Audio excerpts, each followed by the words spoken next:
They thought she was invisible, just a woman in coveralls pushing a mop down the concrete floors of a base nobody cared about.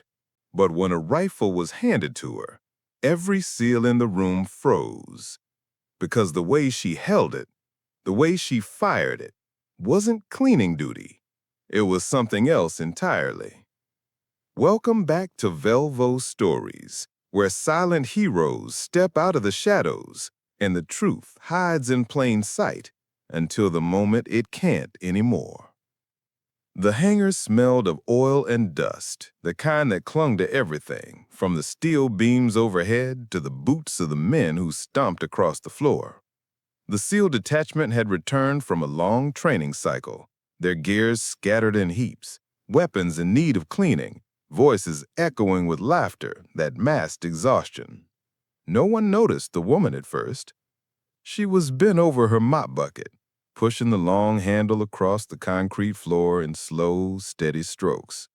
Her coveralls were faded, her hair tied back under a cap, and her boots looked as though they had seen better years. To the operators, she was background noise, part of the scenery, not the story. Caroline Shaw was the name on her badge, just a base janitor, just another invisible figure who slipped between mess halls and barracks with a mop in hand and no questions asked. The SEALs joked loudly, tossing jabs back and forth as they stripped down their rifles. One of them, young, cocky, too loud for his own good, noticed her for the first time. He leaned back in his chair, smirking. "Hey, Caroline, you ever actually touch one of these, or you just polish floors all day?" The others laughed, not cruelly, but with the casual superiority of men who thought they owned every space they entered. Caroline looked up briefly, her eyes calm, unreadable. She said, "No, sir." Her voice carried the kind of politeness that invited dismissal. She went back to her mop. That might have been the end of it. But Kane, the oldest SEAL in the room, decided to stir the pot. He picked up his rifle and tossed it on the table with a clatter. "I'll tell you what, let's see if she could even hold it straight. $10 says she can't." The room erupted in laughter and wages. Caroline froze, her hands still resting on the mop handle. Slowly, she set it aside, the wooden pole tapping lightly against the bucket. The sound silenced the room more effectively than any shouted order. She stepped forward, calm, deliberate. Her hands closed around a rifle with a familiarity that didn't belong to a janitor.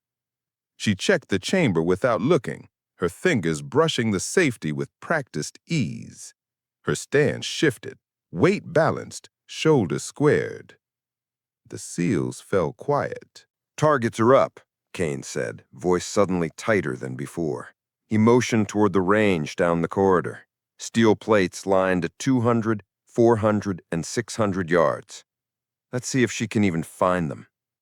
Caroline walked to the line, her steps steady. She lowered herself into prone position, cheek settling against the stock as though it had always belonged there. The rifle was no longer a prop. It was an extension of her. The first shot cracked. A steel plate rang at 200 yards. The second, another plate fell silent at 400 yards. The third, a direct hit at 600 yards. Her movements were smooth, efficient, precise. No hesitation, no wasted breath.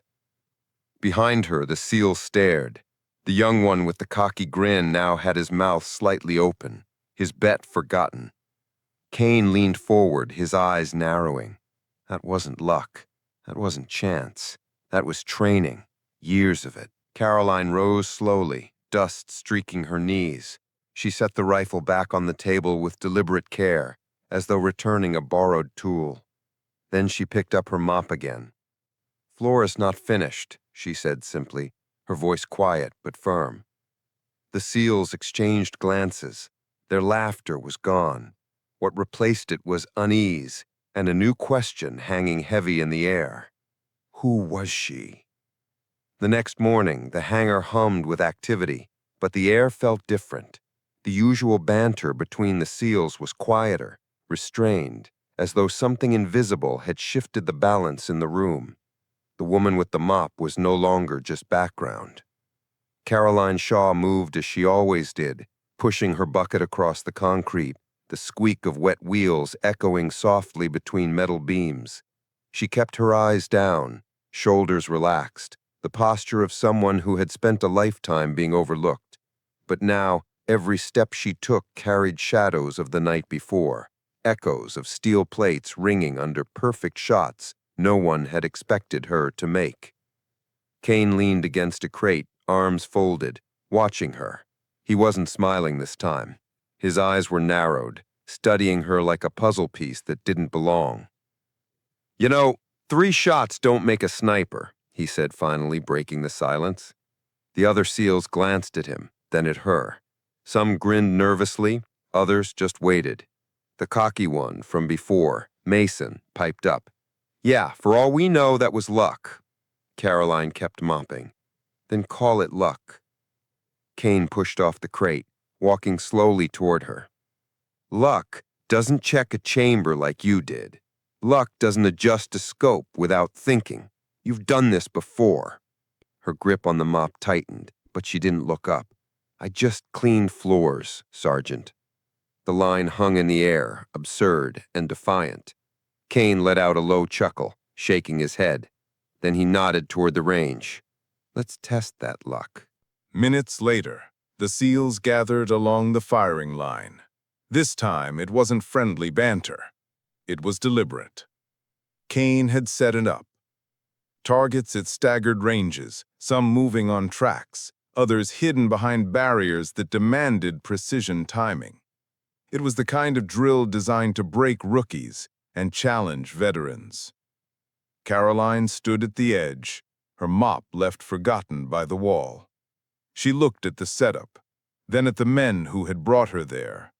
Their faces told the story, some eager to see her fail, some curious, a few uneasy. Kane handed her the rifle.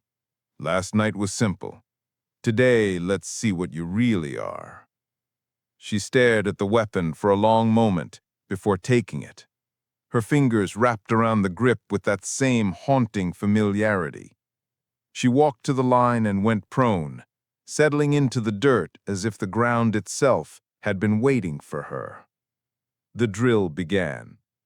The first target zipped across at 200 yards. Crack. Direct hit. Another plate swung behind cover at 300. Crack. Clean. The third popped up at 450 for only 2 seconds. Crack. Perfect timing. The SEALs leaned forward, murmurs spreading like wildfire. Mason cursed under his breath. No way. But Caroline wasn't finished. Her breathing slowed, her movements mechanical yet fluid, the kind of rhythm that only came from muscle memory forged under pressure. The rifle bucked against her shoulder, brass casing scattering, every shot measured, deliberate. Targets fell one after another, no hesitation, no wasted motion. By the time the final plate dropped at 700 yards, silence had replaced disbelief. Caroline rose, dust clinging to her coveralls. She didn't smile, she didn't bask in their stares. She simply handed the rifle back to Kane. Satisfied? Kane held her gaze, the weight of something unspoken passing between them. Finally, he shook his head. Not even close. You're not who you say you are. Caroline picked up her mop, pushing the bucket back toward the corner. Sometimes it's better if you don't know who someone is. Her words left a chill behind, echoing louder than the gunfire. That night in the barracks, the SEALs argued in hushed tones. Mason insisted it was impossible. No janitor could do that. Another swore he had seen operators miss those drills on their best days. Kane said nothing. He sat in the corner, polishing his sidearm, his mind turning over the fragments of what he'd seen. Ghost stories floated through the special operations world. whispers of snipers who never missed, whose presence could shift battles before they began, myths passed down in half-truths and campfire tones. And one name in particular haunted Kane's memory: Ghost Eye. He had never believed it, until now. The next day, Caroline returned to the hangar, mop in hand, her badge still reading custodial staff. But every SEAL who looked at her now carried a different weight in their eyes. No one laughed, no one called out. They watched her work in silence, the question growing heavier in the room. Who was she really? And what had she done to become a ghost walking among them? The desert training ground stretched wide under a punishing sun, its canyons carved by wind and time into jagged scars of stone. The SEAL detachment moved through it like a blade, their gear rattling faintly, boots crunching across gravel. This was supposed to be a controlled exercise, a war game with blanks and simulated threats, the kind of drill that sharpened edges without drawing blood. Caroline Shaw wasn't supposed to be there. Officially, she was just custodial staff, a woman who mopped floors and kept to herself. But after the rifle test in the hangar, Kane had found a reason to bring her along. At least, that's what he told command. Extra hands to clean gear, patch torn nets, run supplies. The truth was different. He wanted to see what happened when the pressure wasn't staged. The team spread out across the canyon, checking corners, advancing on mock enemy positions. Caroline trailed at the edge, a rucksack slung awkwardly on her back, a borrowed helmet shading her face. The mop and bucket were gone, replaced by silence and eyes on every movement. It began like any other drill. Simulated shots crackled from hidden speakers, smoke canisters hissed. The SEALs moved fast, calling signals, covering angles. Caroline stayed out of the way, her expression unreadable, as though she had wandered into the wrong play. Then the first real shot cracked. It was sharper, meaner, the kind of sound no blank could mimic. Kane's head snapped around, his instinct screaming before his brain could catch up. A puff of dust kicked up mere one operator's boot. Then another. "Contact!" a SEAL shouted. The canyon erupted. Tracers sliced through the air. The fake exercise dissolved into chaos as insurgents hidden in the rocks opened fire with live rounds. Someone had found the training schedule and chosen this moment to strike. The SEALs scrambled for cover, rifles barking in return, comms lighting up with panicked reports. "We're taking live fire!" Caroline dropped behind a boulder, her rucksack sliding off her shoulders. Her heart rate slowed, not spiked, as the world narrowed into familiar clarity. The rattle of machine guns, the hiss of ricochets, the sharp bite of cordite in the air. It was all too familiar. One SEAL screamed into the radio, "We're pinned! Need overwatch!" But their designated sniper was cut off on the other side of the canyon. Kane's eyes darted to Caroline. The way she crouched low, the way she scanned the ridgeline instead of cowering, the calm that settled over her face. He didn't hesitate. He tossed her a rifle. "If you're who I think you are." She caught it without looking, her hands sliding into place as if the weapon had always been hers. She dropped prone, dirt smearing across her face, cheek pressed to the stock. Her breathing slowed. 1 second. 2. The rifle cracked. A hostile on the ridge collapsed before his scope even found its mark. Another shifted behind cover. Crack! His weapon clattered down the rocks. The SEALs gaped between bursts of return fire. She wasn't just shooting. She was dismantling the ambush with surgical precision. Every shot cleared space, bought time, shifted momentum. "Who the hell is she?" Mason muttered, his voice trembling. "Ghost Eye," Kane whispered. The name cut through the comms like static. Some of the SEALs froze at the word, glancing at her as if seeing a phantom. They had heard the stories about a sniper who shouldn't exist, who could end firefights before they began, who had disappeared without a trace years ago. And here she was, in Janitor's coveralls, under borrowed gear, lying in the dust with a rifle that seemed to breathe with her. Within minutes, the canyon was silent again. Smoke drifted, brass casings glittered in the dirt, and the only sounds were the SEALs' heavy breaths.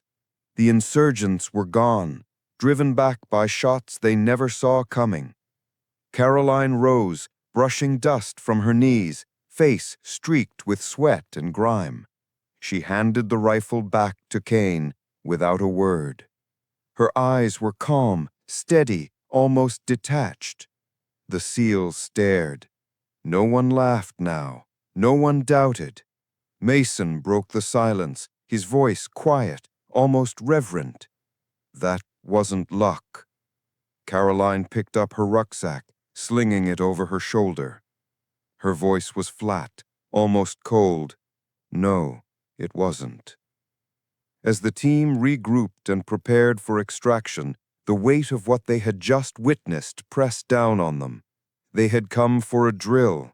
Instead, they had seen a ghost step out of the shadows, wearing the face of a woman they had dismissed as invisible. And none of them would ever look at her the same way again. The helicopter blades churned the desert air into a storm of dust as the SEALs clambered aboard. They were battered, filthy, and rattled by the ambush that had hijacked their exercise. But what unsettled them more wasn't the insurgents they had fought off. It was the woman, sitting quietly in the corner of the bird, helmet resting on her knees, eyes fixed on nothing. Caroline Shaw didn't speak during the ride back. She didn't need to. Every man on that helicopter carried the same thought. She had turned the tide in minutes, in a way none of them could, and that wasn't supposed to be possible. Not for a janitor. When they landed, the base was already in uproar. Radios crackled with after-action reports. Officers stormed across the tarmac, and medics rushed to check the bruised and bloodied. Within minutes, the SEAL detachment was ushered into a briefing tent, the air heavy with tension. At the far end of the table stood Colonel Harrington. His uniform was pressed, his jaw locked tight, and in front of him sat a thin folder marked classified. His glare swept the room before pinning itself on Caroline, who stood slightly apart, dirt still smeared across her face. Someone explain to me why my training exercise turned into a live-fire nightmare, and why I have reports of a civilian, he paused, his lip curling, custodial worker no less, firing precision shots that saved half a squad. No one moved. The silence was suffocating. Finally, Kane stepped forward. His voice was even, respectful, but firm. Sir, without her, we'd be pulling bodies out of that canyon. She knew exactly what to do. Harrington's eyes narrowed. And how exactly would a janitor know exactly what to do? Caroline said nothing. She stood with her hands folded behind her back, gaze steady, postured too sharp for someone who supposedly spent her life mopping floors. The colonel flipped open the folder. Redacted reports, fragments of data, blurred photographs. His voice dropped lower, more dangerous. There are whispers, ghost stories, a sniper with no record, no assignment, ghost eye. I dismissed them as nonsense, but now, he jabbed a finger toward her, now I have operators telling me she's real. Mason, usually the loudest voice in the room, spoke softly. Sir, she is. I saw it. We all did. The colonel's fist slammed the table, rattling pens and cups. You will forget what you saw. Do you understand me?" The SEALs exchanged glances, unease settling like a fog, but none of them spoke against him, not openly. The colonel turned back to Caroline. "Who are you? Who authorized you to be here?" Her voice was calm, quiet, almost detached. "I mop floors, sir. Nothing more." The colonel's face darkened. "Don't play games with me. You were erased for a reason." He leaned forward, eyes drilling into hers. "Tell me why." For a heartbeat, her mask slipped. The weight of years pressed into her eyes, the kind of burden no civilian carried. But just as quickly, the wall returned. "I'm no one," she said softly. Gain clenched his jaw, fists curling at his sides. He knew the truth in his gut now. The way she moved, the way she breathed under fire, the way every shot had landed. This wasn't luck. This wasn't a coincidence. This was training, the kind only given to the few who never officially existed. The colonel slammed the folder shut. "From this moment forward, you will keep your mouth shut, Sergeant Shaw. You will not touch a weapon. You will not so much as breathe the word sniper. You are invisible. Do you understand?"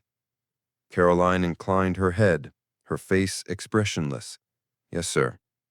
But when the SEALs filed out of the tent, their eyes lingered on her. Respect, fear, awe. None of them saw a janitor anymore. They had seen Ghost Eye alive and real, and no order could make them unsee it.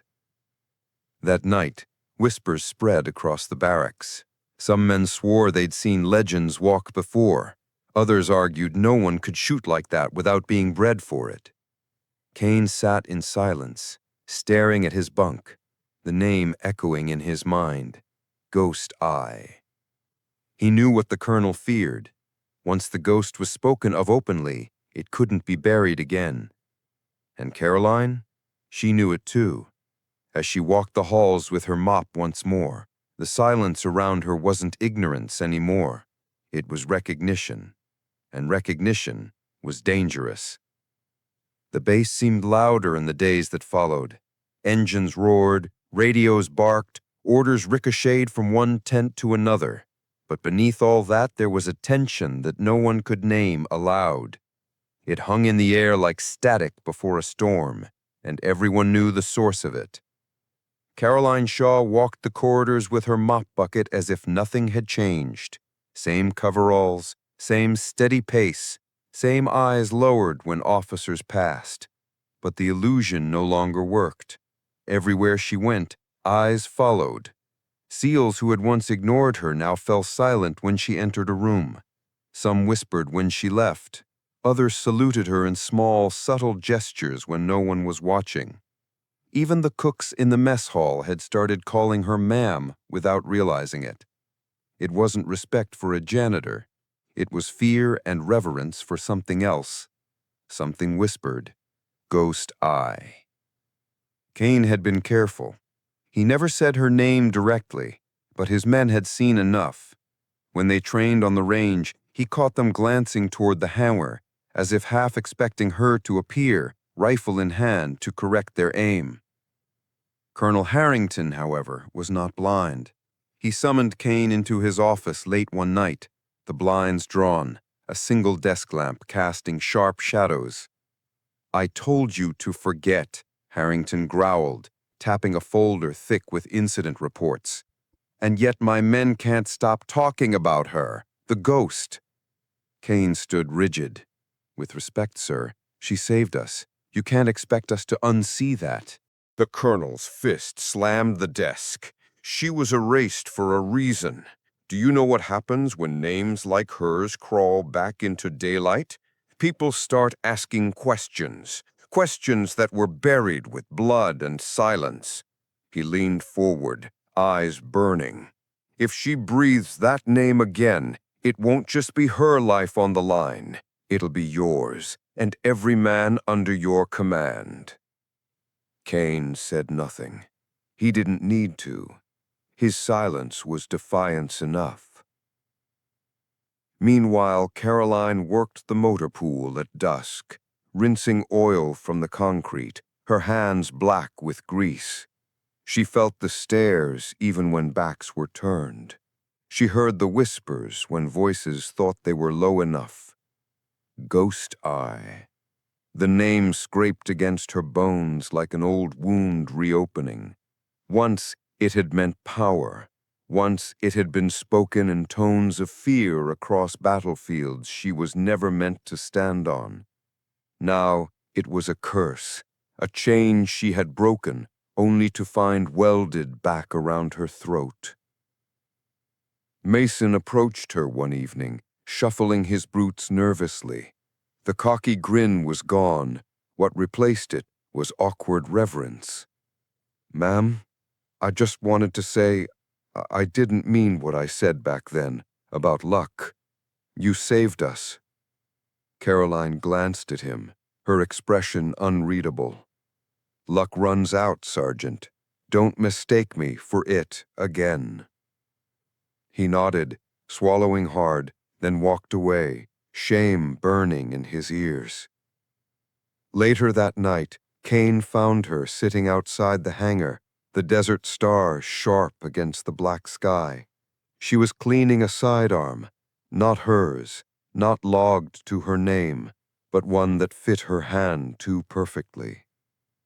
"You can't keep this up," Kane said, his voice low. "They know. Even if command buries it, the men know." Caroline's eyes lifted to the stars, her face tired, streaked with the day's grime. "I tried to be no one. I begged for it. I thought if I scrubbed floors long enough, the blood would wash off too." She paused, her hands tightening around the weapon. "But ghosts don't die, Sergeant. They linger. They wait." Kane studied her in silence. He had seen operators break under lesser weights, but she sat there like a stone carved by war itself.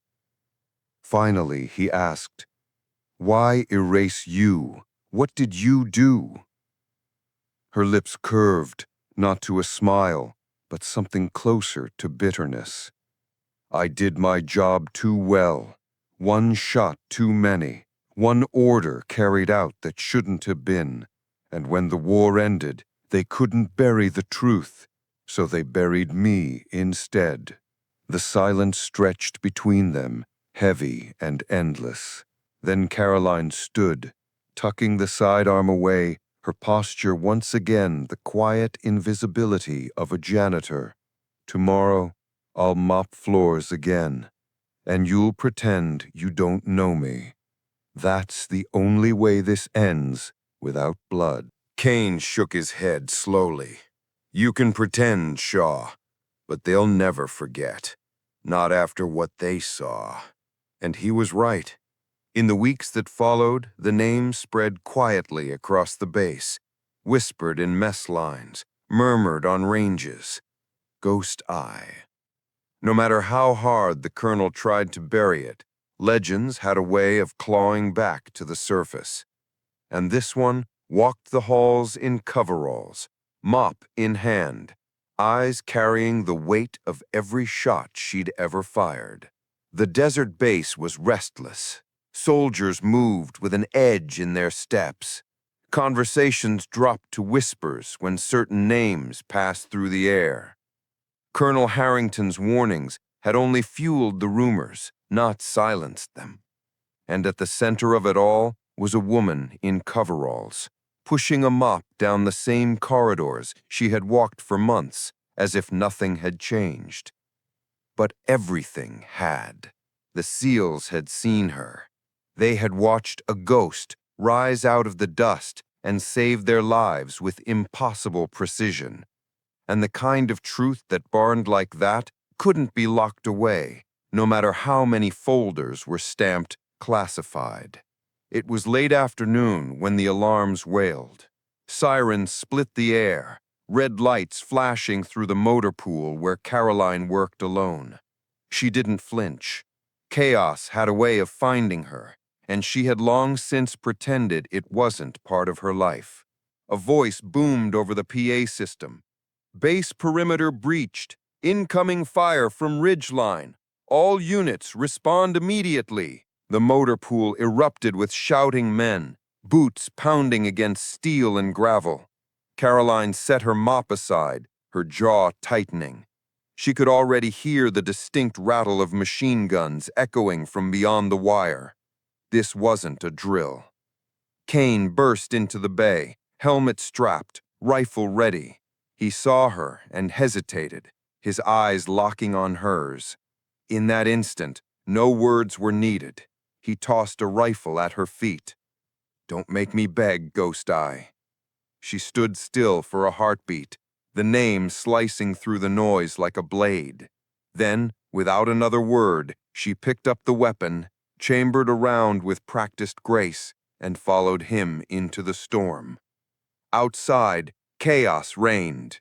Insurgents had crept close under cover of the canyon and opened fire on the perimeter. The defenders scrambled, outnumbered and pinned down.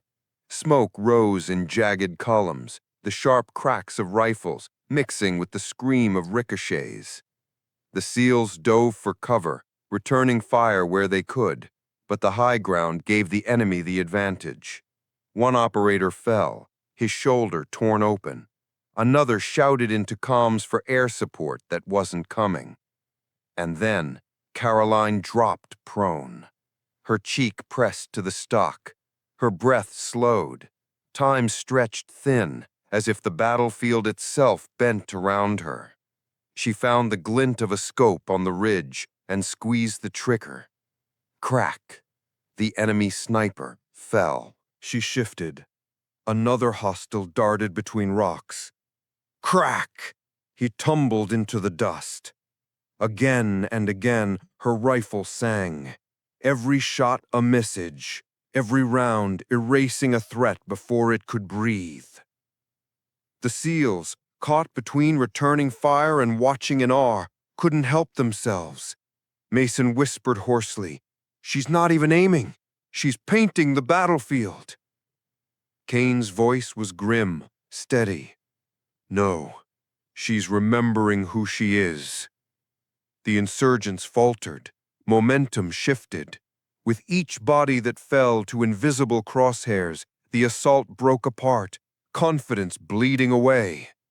Within minutes, the ridgeline went silent, smoke drifting like ghosts over the stones. When the last echo faded, the only sound was the crackle of radios and the labored breaths of men who knew they'd been seconds from disaster. Caroline rose slowly, dirt and sweat streaking her face. She didn't celebrate. She didn't smile. She simply handed the rifle back to Kane, her voice quiet. "Mop's waiting." But this time, no one saw a janitor. The men stared at her with a mixture of awe and reverence, as if they had witnessed something they were never meant to see. Ghost Eye wasn't a myth anymore. She was flesh and blood, standing in front of them with grease-stained coveralls and eyes that carried a lifetime of battles. Colonel Harrington arrived moments later, his face pale, his fury trembling beneath the surface. He opened his mouth to issue orders, to lock down the truth again, but the look in the SEAL's eyes stopped him cold. Because once men believed in a ghost, no rank could unmake it. That night, the base was quiet, too quiet. Caroline sat outside the hangar, staring at the stars, the mop bucket beside her once again. But her name no longer belonged to silence. It moved through the barracks like smoke, whispered in reverent tones. Ghost Eye. She hadn't asked for it. She hadn't wanted it. But legends weren't chosen. They were revealed. And Caroline Shaw, the woman they thought was invisible, had become one again. Not a janitor, not a shadow, not even just a sniper, but a ghost. The kind of ghost that would never be forgotten.